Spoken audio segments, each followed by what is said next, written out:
the cyber domain is a maneuver area. I look at networks as a weapon system, as a platform.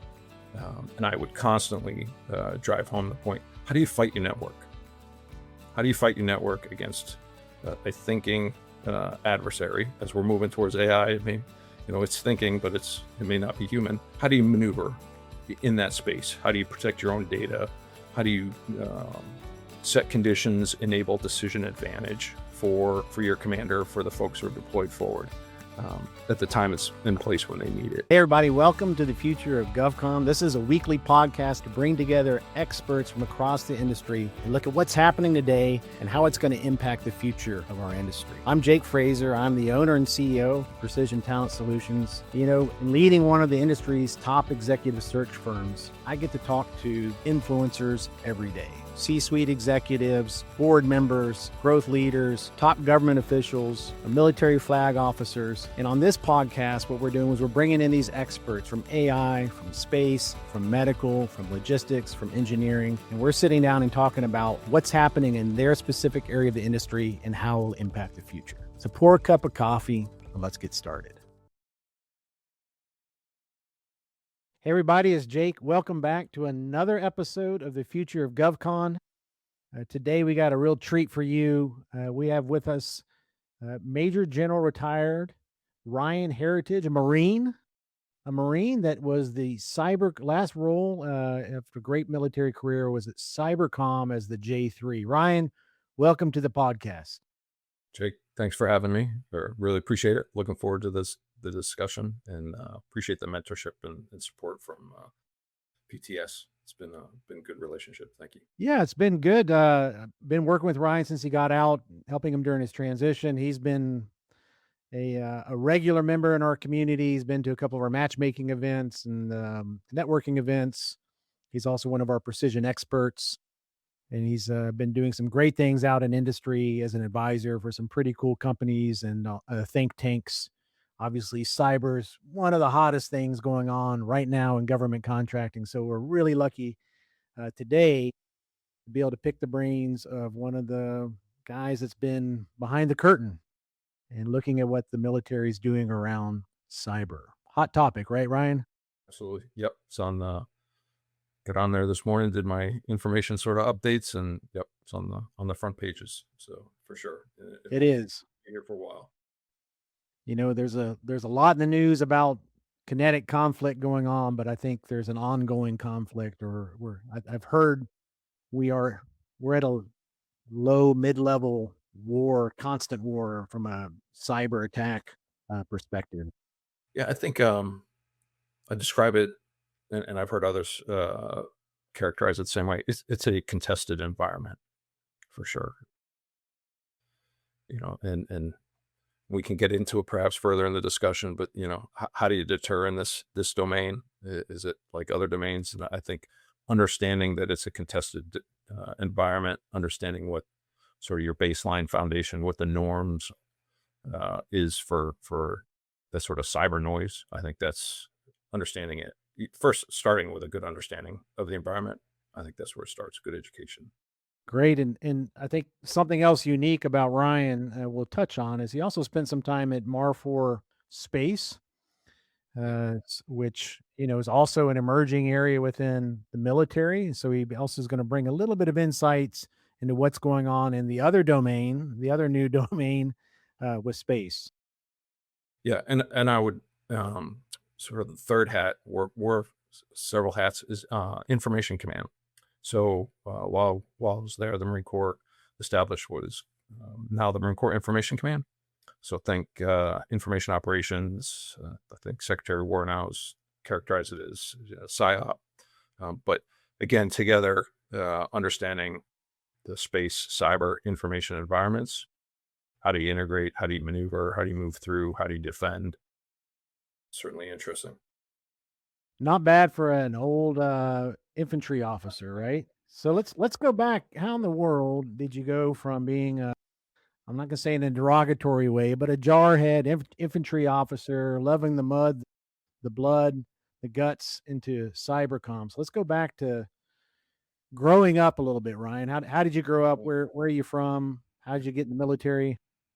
Grew up in New England. Grew up in Massachusetts. Moved around a little bit. My father was started off as a drafter working for a sort of a coal energy company over here. So, yeah, started out in Massachusetts. Um, Knew I wanted to be a Marine early on. Too corny to tell you the story on how I Fourth got. grade, right? I heard on Oh, another so you did it, podcast. yeah, Yeah. yeah. I mean, it was like it was a weird event, but yeah, Massachusetts snowstorm in the winter. I think I was watching a John Wayne Sands at Iwo Jima, and I said, "Yeah, I want some of that." And and then that's just stuck with me. And then got into high school. Recruiters started calling. Felt I was a little too immature to go to boot camp, and so needed to figure out what that next path was. Went to college. Fell into the Naval Reserve Officer Training Corps out of GW, and that's where I started, and fell in love with it. What kind of I, what kind of student were you? I mean, what kind of cadet? Were you a model cadet, a good student, yeah, top your class? yes. So I had to work. I had to work. The academic arena does not come to me easily. Um, Earned a 2-year scholarship, so that'll give you an indication of my GPA coming into college. Worked a few jobs, worked hard, I thought, and through the NROTC and through school. Picked up a 2-year scholarship and ran with it. Majored in international relations.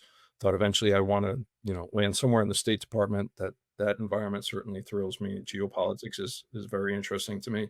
Um, Was but anybody was anybody in your family in government? Anything shaping you or pushing this direction? Military, government, No, anything? no, I'm the first American born in our family. The parents immigrated from England mid '60s, Wow. naturalized citizens, and yeah, no, just they encouraged all along the way. Had been great supporters, but got no military background or State Department or anything like that. So yeah, So you wound up going through ROTC. I did the same thing. I was probably the worst cadet, okay. but I made it through somehow. The colonel liked me. Um, did you wanted to be infantry? I assume if you like the sands of Iwo Jima, that must have been Yeah, your wish I list. yeah, that's always been at the top, and yeah, I think I did well in the unit. Great friends. This where you start building a lot of your friends, your network, and they've stuck with it. We've stuck with each other for decades after, and yeah, I got to the basic school, which is for the Marine Corps, 6 months. Everybody goes through that, and then you compete for your MOS, and lucky enough got selected for infantry, and then went to the infantry officers course. Not sure I could get through that today. The qualification standards are just incredible, both mentally and physically. Um, but yeah, and that was and just going through that course just really solidified my decision. The director of the course was Major John Allen at the time. Wow. Yeah, Okay. and warrior scholar, Will just inspire you. incredible leader and example, and like all of us was just like we want to be like him. So yeah, and then fell in love with it and learned you learn the power of a lance corporal. I don't think there's you got a hard problem, give it to a couple PFCs and lance corporals and they'll figure it out, and they're the heart blood That's of right. the Marine. So yeah. So what was a defining moment in your military career before you went cyber as an infantryman? What was a kind of a defining moment in your career that maybe actually shaped how you executed as you shifted over into the technology side? I think from a leadership perspective, and really understanding or needing to understand the importance of maneuver warfare, was really as a lieutenant. I had a company commander, PK Schreiber, unfortunately passed away, coming out of Iraq. He really shaped. He was a former instructor at the basic school, and he just continually drove home the importance of maneuver warfare and what makes the Marine Corps different. And it's Marine Air Ground Task Force organization, and then how we fight. And so I stuck with that. And so that, I think, was the initial foundation. And then really, as that developed over the years, I was selected for a regimental command out of 6th Marine Regiment in Camp Lejeune. I had a number of battalions and had the opportunity to go to where we do our live fire maneuver warfare out at 29 Palms several times. And really being able to over and over and over again work the integration of fires and maneuver against a thinking adversary. In this case, we call them coyotes, but putting you under all kinds of different situations and stress, and just constant repetition in doing that. I really walked away with, again, I think it confirmed what PK Schreiber, call sign Dutch, what he taught me, put it into reality, into perspective. And then coming into the cyber domain, I can talk about how I got pulled up into there. It was just, I just saw it as an opportunity. And I look at the domain when people, when I talk about cyber and a little bit of the context, for me, the cyber domain is a maneuver area. I look at networks as a weapon system, as a platform. And I would constantly drive home the point: how do you fight your network? How do you fight your network against a thinking adversary? Or in this, as we're moving towards AI, it's thinking, but it may not be human. How do you maneuver in that space? How do you protect your own data? How do you set conditions, enable decision advantage for your commander, for the folks who are deployed forward at the time it's in place when they need it? So that's how I looked at it. And then and I think that mindset works and can be trained from the team all the way up to the operational strategic level. So an operator on a keyboard is conducting, a cyber operation, and you walk behind them and say, okay, talk to me about commander's intent. Why are you doing this? And they're supporting something that the Joint Force Forward deployed is doing. So they're supporting that maneuver forward, even though it's half a world away. And yeah, I think that just continued to resonate throughout my career. So that mindset as a maneuver lieutenant, as an infantry guy, you took it into cyber and just thought about it. That's interesting. Yeah. And talking about the offenses, Marines, everybody likes to talk about the offense. I punch the other guy in the throat. But if you cannot ensure your ability to talk, to communicate, right? And so that's why I talk about a maneuver space, how do you defend your networks is just as important as, and obviously part of the defense can be a good offense, but yeah, it's just interesting, the parallels. When did you first learn about cyber, hear about cyber? When did that become like part of, I certainly didn't think about cyber until I was well out of the Army. No, I within the Marine Corps, I think our communications field, the G6s, S6s at the time, were really at the forefront of it, and that makes sense. And the same in space too. And I'll call it the proliferation, although slow, of space and satellites and for communications. And so you could see something coming. And I think it took us a little bit of time to catch up. But for me, I was in Iraq as the current operations officer for 2nd Marine Expeditionary Force Forward. And the G2 at the time was Colonel Vince Stewart, who's unfortunately passed away, but I fondly refer to him as sort of the Mafia Don of intel in the Marine Corps. He was a mentor to just countless numbers of officers. He used to beat me on a daily basis in the JOC as the intel officer. Wicked smart and a great leader. And so he redeployed, got promoted. I went back, eventually took 6th Marines. While I was at 6th Marines in Camp Lejeune, he assumes command of Mar 4 Cyber. He was the third commanding general and second or third. And then I got this call with about 6 months left in command. It said, "Hey, Ryan, you're coming up to cyber." Like you, I was like, what's that? He didn't ask you either, did he?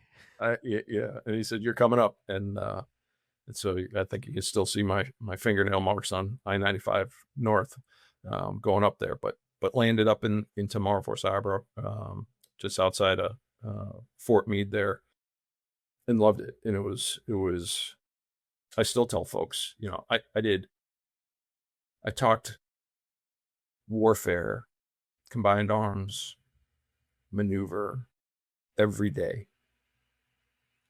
And it's just a fascinating environment. And we're still building, still defining, doctrine was still being written, which is what year did you make that move? What rank were you? And what year was that? I was a colonel. Yeah, I was a colonel. Went up there to be the chief of staff and then a deputy for a short time. And General Stewart turned over to General Donahue, who he retired as the Joint Staff J7, and he too was an infantry officer. He's doing just fascinating things in the cyber domain today. He brought me up there, and again, incredible leader, mentor. And he said, "You're going to the Pentagon next." And then I got into the Pentagon, did my Pentagon tour with Headquarters Marine Corps Programs and Resources. So looked a lot at within the PA divisions, working with a lot of data scientists and Warsaw grads, PhDs, fascinating work in there, reviewing high profile comment on priorities and programs, doing that review. And then while I was at the Pentagon, that's where I got the news I've selected for Brigadier General, went back to Fort Meade to be the Deputy Director of Future Ops.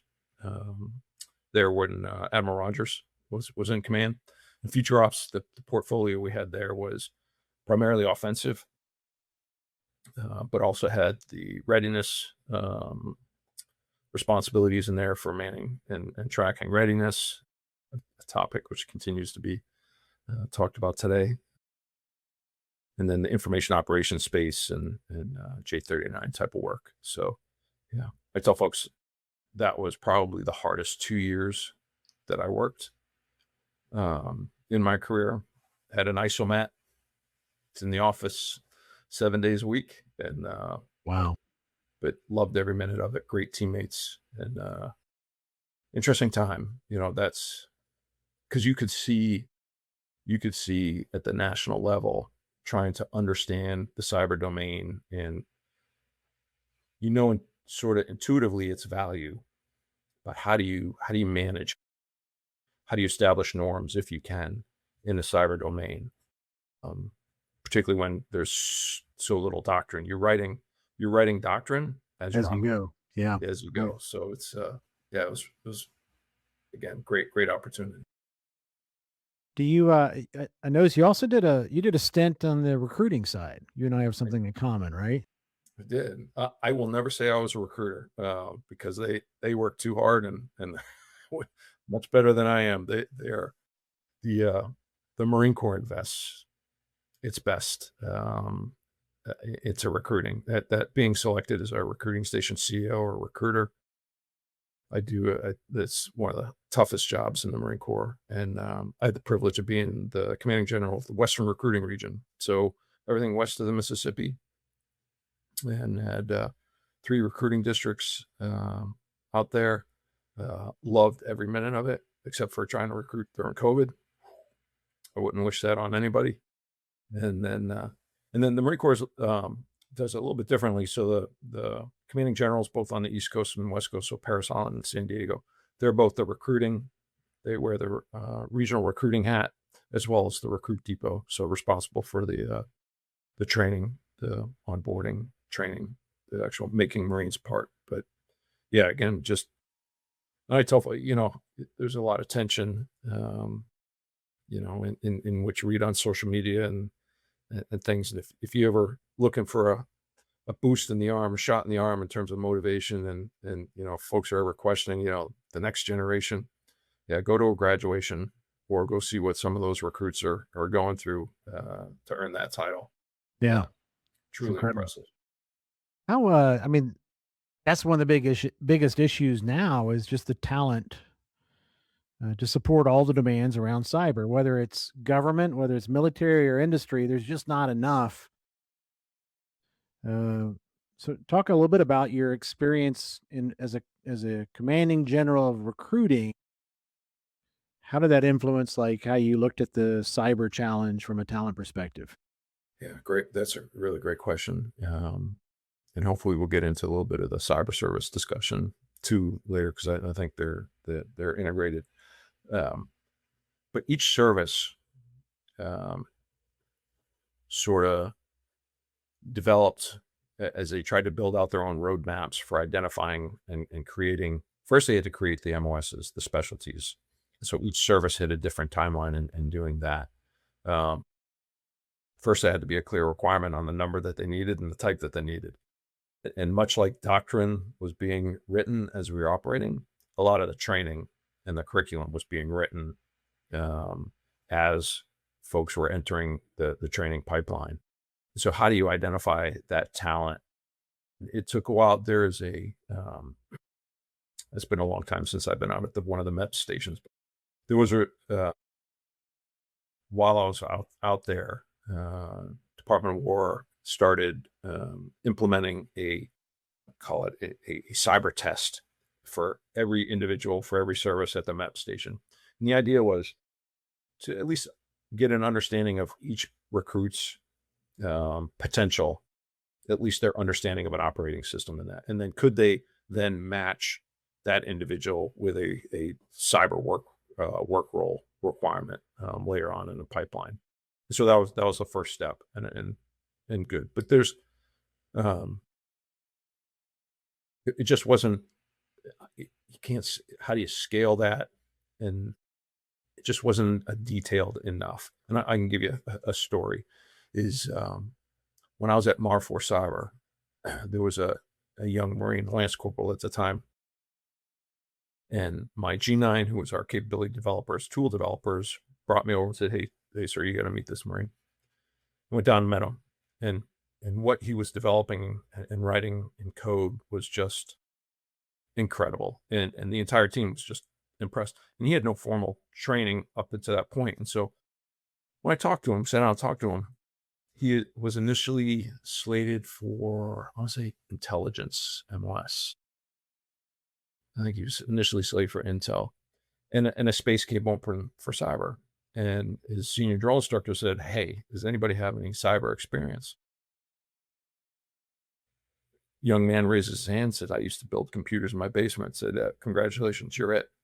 Yeah. And gave him the MOS. He goes through the pipeline training, flies through that, shows up tomorrow for cyber. Our major for sergeants meeting with him.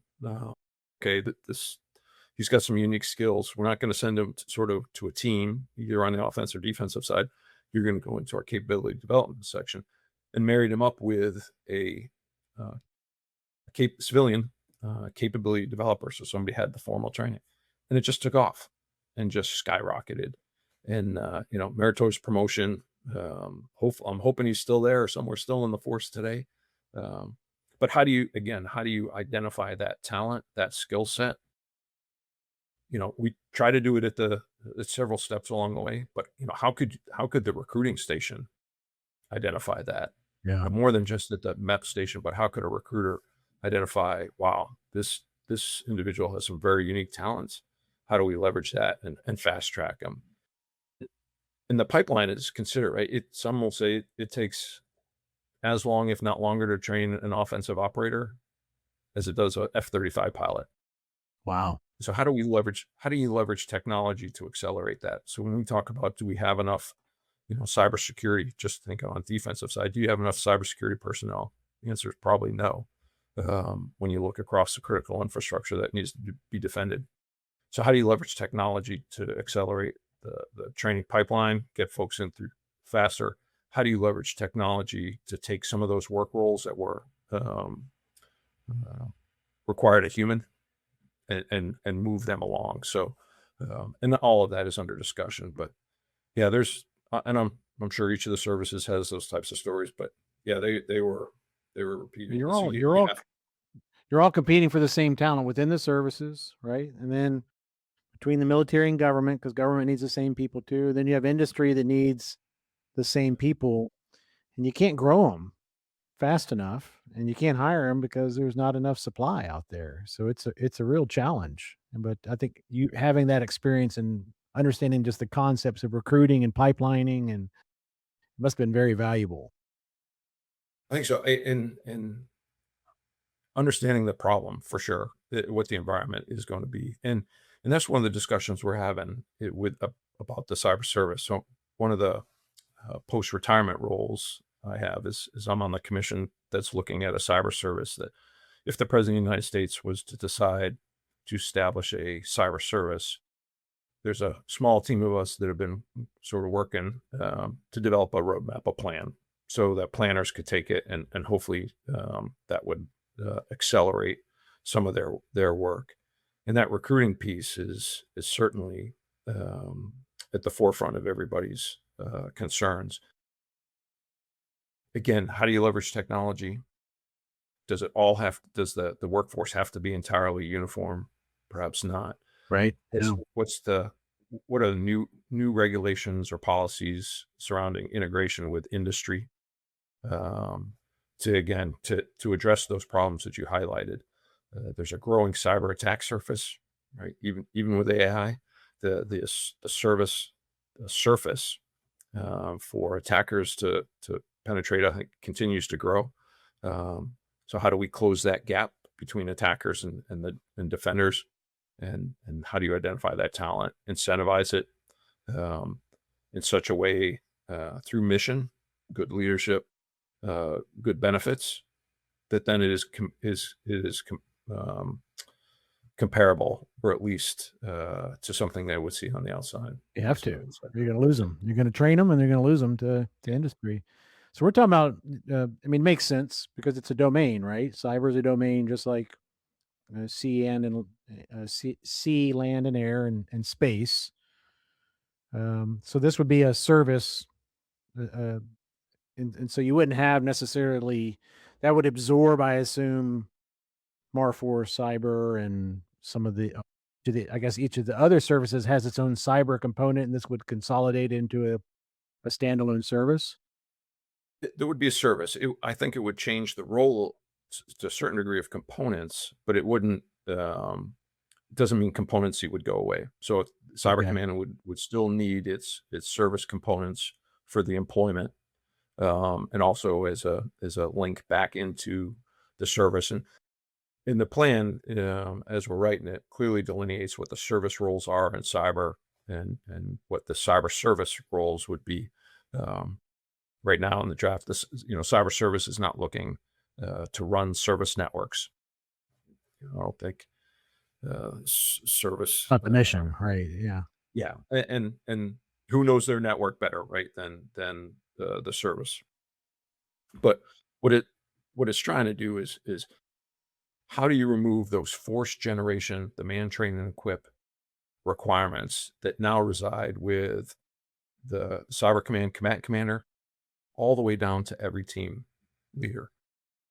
And so if as you're operating, you're also thinking about readiness and not necessarily, well, you are thinking about operational readiness, but there's also are you giving somebody up to go write curriculum in a schoolhouse? You're worried about school seats, the training pipeline. What we're looking at is how do you remove those away or from those operators and allow them to focus more effectively and efficiently in the employment of that force.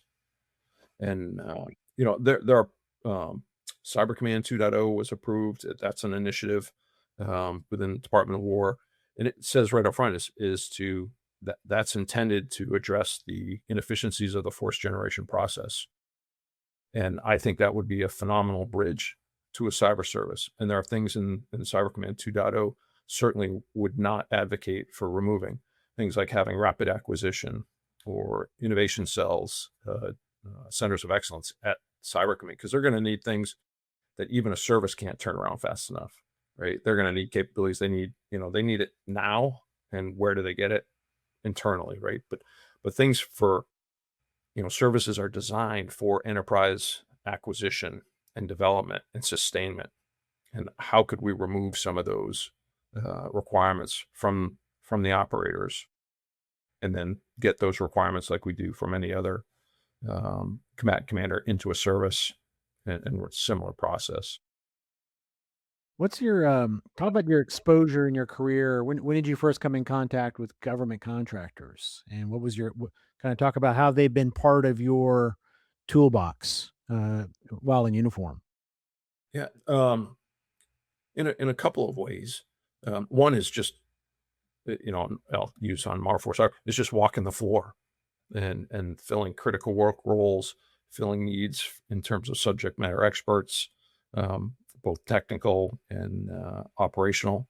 And then on the sustainment piece, providing that enabling sustainment in several different areas.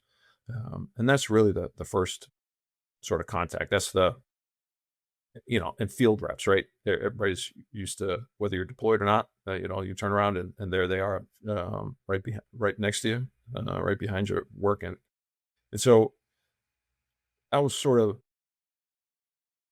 I'll call it first exposure, but that's the understanding. And then you would see a few, but as a commander, setting requirements, but then I had a staff and really my G9, that was the interface, that was the public face to contractors in terms of where do we go get a requirement filled, and they in the like J8 or G8, and the lawyer would take care of that piece of it.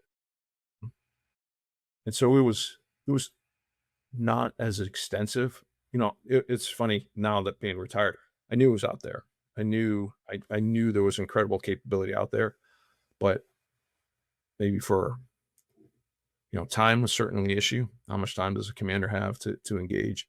If I had to go back and do it again, I would continue to look at how much time and how did we leverage industry. What I've learned on the outside is, one, incredible people. Wow. Incredible Americans just looking to get in a fight, how to support, right? Just there isn't a door that hasn't been opened for me, right? From mentors. I'm not saying job opportunities, that sort of thing, but just, hey, here's my lessons. Come in and I had one, there was a VC firm, I won't say who, but incredible leadership, really small team, invited me to an investor meeting. I'm not an investor, but said, just sit in the back. And they had a forum in which they brought up their companies that they were supporting, investing in. And those companies, they brought 3 at a time onto the stage. They had like 15 minutes each, talk about last year, this year, and where they're projected to be in the next year or two. And what a breadth of different companies. And it just fascinating. And that was one company. Yeah, there are a bunch of them. Just move around. Yeah, and you just move around here in the DMV area, and it's just again, and the energy is palpable. What would you do differently if you could go jump in that Cybercom J3 seat again, based on what you know now about industry? What would you do differently that would have helped you do your job better if you knew all this about industry now? Yeah, I think I would have been a bigger proponent, even tighter with our J9. And my predecessor, I think, really helped set up the requirements process within the command. And so when I came into the seat, I just tried to tighten the relationship between the J3, the J8, and the J9, and having a regular battle rhythm. I probably would have tried to put some of my folks in the J9 just to help accelerate that, and to understand the regulations and policies, so that we can go faster. If people, you read the plaques in the room, whatever, they'll all say go faster. And how do we actually do that? How do you make that a reality? And I would have them help me think through some problems.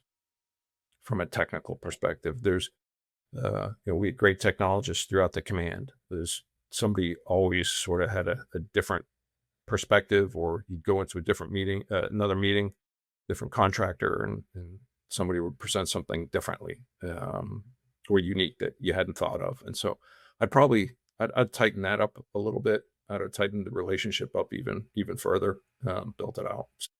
Yeah. There's some inefficiency in the government procurement process of taking a requirement, throwing over the wall, wait and see what comes back. And it comes back, you're like, well, that's kind of what I wanted, but not really. If there's a way to Yeah. break that wall down, right, you could have better touch points during the development.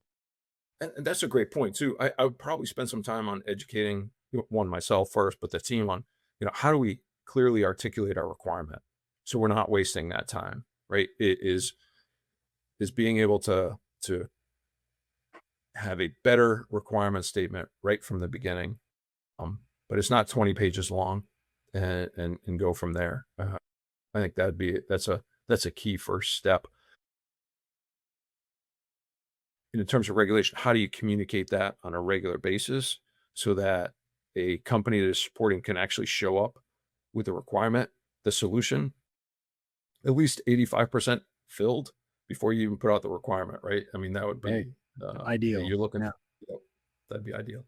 So, the audience for this podcast is generally, executives from the government contracting space, a lot of them coming out of the technology, defense tech area. What could they be doing differently in your mind to make their capabilities more known to Cybercom, for example? There are other buyers, but what could they be doing differently to make their capabilities and help them understand more what the requirements are going to be in the future?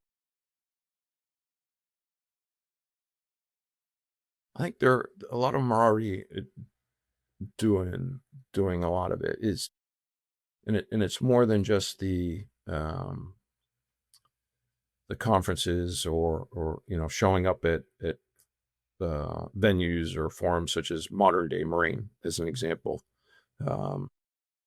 and integrating and demonstrating capabilities there. Constant communication with with the service reps.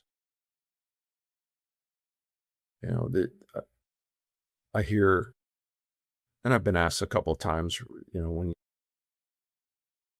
everybody's sort of looking for that Rolodex, it's more than the Rolodex. It's about trust, and how does a company establish trust with a customer? And I think that's probably it's trust and a true capability, not a capability that's PowerPoint deep, but something that's been tested, particularly in this environment. Just in today, I mean, if you're proposing a solution to a problem that hasn't been tested, and then it's going to take you another 6 months to test. By then, we've moved on, and that's why I talk about can't remove a rapid acquisition development capability away from Cyber Command.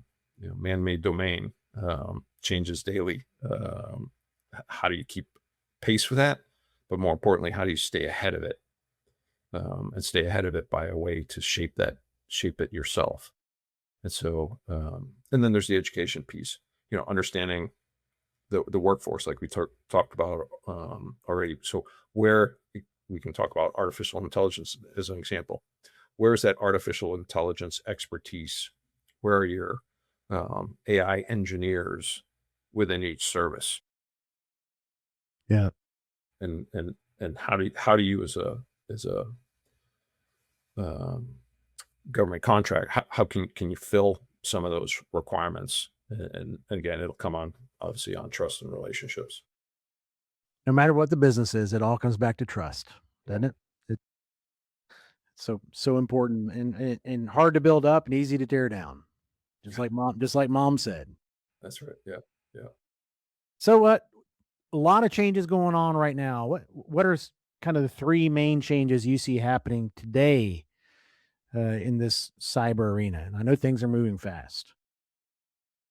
The elephant in the room is the artificial intelligence piece, and continuing to understand what it is, developing that expertise in that field.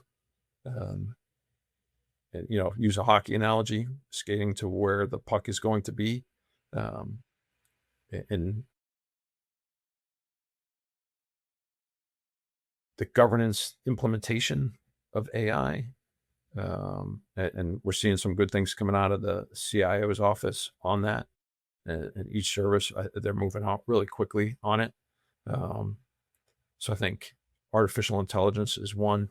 And then how does artificial intelligence impact the workforce? When we go back to some of the earlier conversation, is how does it replace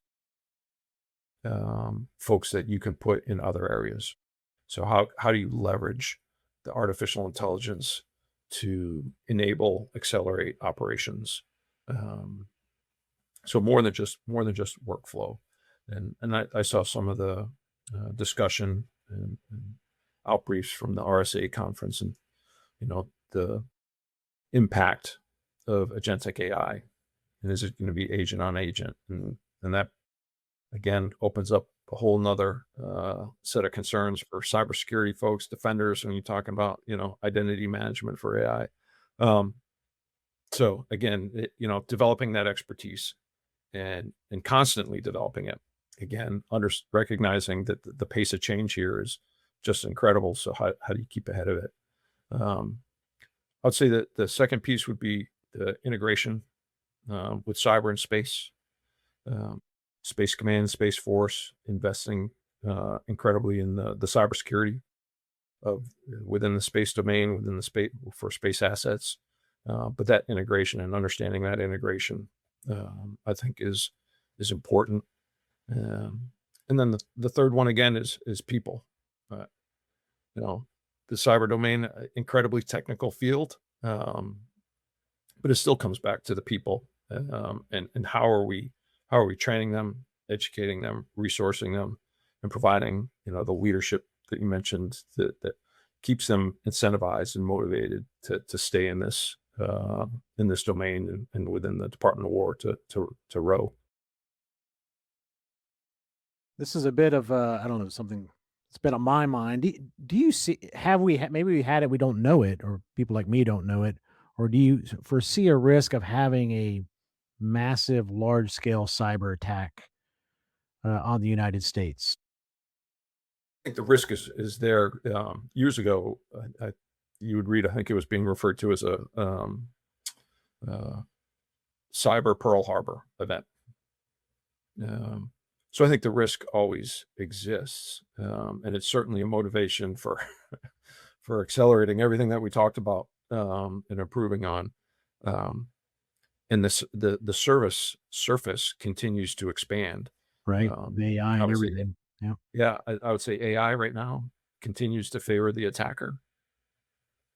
I think over the next couple of years, that gap, hopefully between the defense and offense, will close a little bit. But ultimately, it comes down to risk calculus.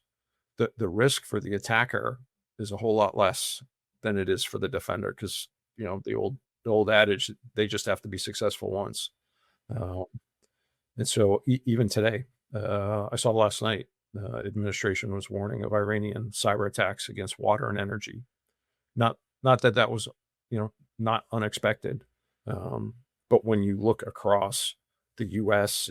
and what the definition of critical infrastructure is today and what it will be tomorrow, based on technologies that continue to develop and where the department and U.S. relies on, again, that surface will continue to grow. And how do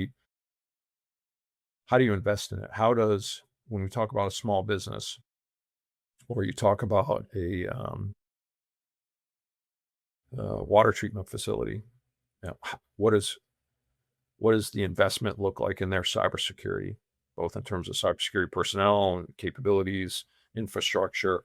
One of the pillars in the administration's cybersecurity strategy is investment modernization of networks. Right, the legacy infrastructure, legacy tools will continue to be a vulnerability for us, and a vulnerability that can be exploited even faster now with AI. Yeah. Yeah. So let's go to the future. 3 years in the future, it's 2029, and Lord knows this space is going to continue to evolve. So I'm really asking you to look ahead, but talk a little bit about what is cyber com? What is the government area of cyber look like 3 years from now? How far have we come on the infrastructure? How far have we come on the people? What do we look like? Bias. So I think we have a cyber service, Okay. removing some of those force generation responsibilities away, enabling cyber command. I think the regulations, policies that may limit or inhibit relationships between the combatant command and industry will continue to lower, and we will leverage industry to scale, and to fill some of those gaps. Um, I think you will see a greater role in the defense of critical infrastructure across the U.S. Uh, from Cyber Command, because of, I think, these new capabilities, new relationships. I think they'll continue to be able to scale. I mean, they're doing phenomenal work today, and like they'll be on an op tempo. They'll look back and think today was slow compared to how fast you're Sure. going to be Yeah. moving Mhm. in 3 years. And I think a whole lot more automation into all of it, and which again will then enable that we'll have second and third order effects, and we'll be able to move into areas that we didn't even think about today, because you are relieving some of that brain power to go think about and work on other problems. Yeah, I think it'll be the acquisition process. It'll be rapid. I think at the service level and at the tactical to operational level. Will we, yes or no, will we have had that cyber Pearl Harbor 9/11 attack? Do you think we're going to be successful in preventing it in the next 3 years? I think so. I think so. Yeah, I would say yeah. I mean, one, we're talking about deterrence a whole lot differently, right? I mean, we're not shying away from uh, sort of a deterrence theory that if attacked, you can expect, right? You can expect something, and it may not just be cyber alone, right? So not constraining ourselves. So I think it is important that we've been talking about the offense in public forums, that it's not all behind the curtains anymore, and that the theft of intellectual property, um, compromise of water treatment facilities, that sort of thing is going to be contested. And so yeah, That makes me feel better. Makes me feel better to hear you say that. And you're somebody that would know for sure. Ryan, we like to put people on the spot. One word that you would use to describe your gut feeling about where we're heading in this area of cyber. race. It's a race. It's a I race. think it's a race, and I don't see us slowing down. Everybody says that the old saying, it's a marathon, not a sprint. I think you're running a marathon at a sprinter's And pace. it's a fast marathon. It is a fast marathon. It's gonna be the fastest marathon, and there is that becomes the new norm. And again, the reliance on automation to help you think through problems and to help solve problems, um, I think will be key. Well, it's a race, and having you now on the other side with all that great experience, I think is going to help on the industry side. To our audience, Ryan's got a lot to contribute, help navigate kind of this future that he's describing. He's one of our precision experts. So if you wanted to pick his brain, I'm sure he could share some wisdom with you on how to position yourself for success. This trust factor, I think the more you know about how they make decisions behind the curtain can help build trust, and having the right relationships and the knowing how to talk the right language helps build trust too. Yeah, No doubt. great point. So, Ryan, hey, I really appreciate you coming out for the podcast. I learned a lot today. I learned a lot getting ready. I will never think of cyber the same uh, after this podcast. But thanks a lot for sharing your experience and expertise. Jake, I really appreciate the opportunity. Again, thanks to you and the entire team there for the mentoring and continued support. So thanks. You bet. Well, we'll see you around soon. To our guests, thanks for tuning in. Hopefully you enjoyed this episode of the Future of GovCon. And I say it and I mean it. The future of GovCon is happening today. We'll see you next week. All right, so thanks for joining me on another episode of the Future of GovCon. I hope you enjoyed today's conversation and some of the bold predictions. If you did, take a second, share it on your social media, subscribe on YouTube. If you have any ideas for future guests or topics you'd like to have covered, hit me up on LinkedIn. I'm always there, and you can always learn more about precision talent solutions at pts.careers. Look forward to seeing you next week on our next episode.